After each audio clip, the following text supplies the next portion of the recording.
Le corps du petit Émile a été retrouvé samedi 30 mars, quasiment 9 mois après sa disparition. Voici ce que l'on sait. C'est dimanche 31 mars que la nouvelle a été annoncée par le procureur de la République d'Aix-en-Provence dans un communiqué de presse. Un choc pour beaucoup, comme l'exprime cette habitante du Haut-Vernay.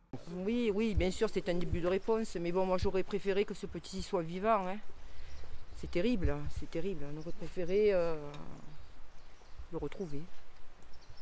Samedi, c'est une randonneuse qui a retrouvé le crâne du petit garçon de 2 ans et demi. Elle l'a ramassé et ramené à la gendarmerie de Seine-les-Alpes. Une information rapportée par BFM TV et confirmée par une source proche de l'enquête à Nice Matin. Il a été retrouvé dans les environs du lieu-dit Les Oches, dans un secteur situé à 1 kilomètre à vol d'oiseau, très escarpé et boisé. Une zone pourtant ratissée pendant les recherches, comme l'explique le maire du Haut-Vernay. Ce qui est étonnant, c'est qu'il y ait cette découverte maintenant, alors que c'est un lieu qui a été ratissé, les chiens sont passés, un lieu où passent les chasseurs, bien entendu. Il y a une coupe de bois qui s'est faite il y a pas, dans l'automne, pour la commune d'ailleurs, donc rien n'a été signalé. Une dizaine de techniciens de l'Institut de recherche criminelle de la gendarmerie a été dépêchés sur place.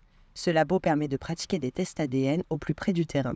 Ils sont associés à une vingtaine d'enquêteurs dont la section de recherche de Marseille travaillant au sein de la cellule Émile, cellule nationale d'enquête. En tout, une trentaine de gendarmes travaillent sur l'enquête. Enfin, des bergers malinois, des chiens spécialisés dans la recherche des restes humains, sont aussi déployés. Les ossements ont-ils réapparu sur une zone déjà fouillée ou ont-ils été déplacés? Pour l'heure, aucune hypothèse ne serait écartée.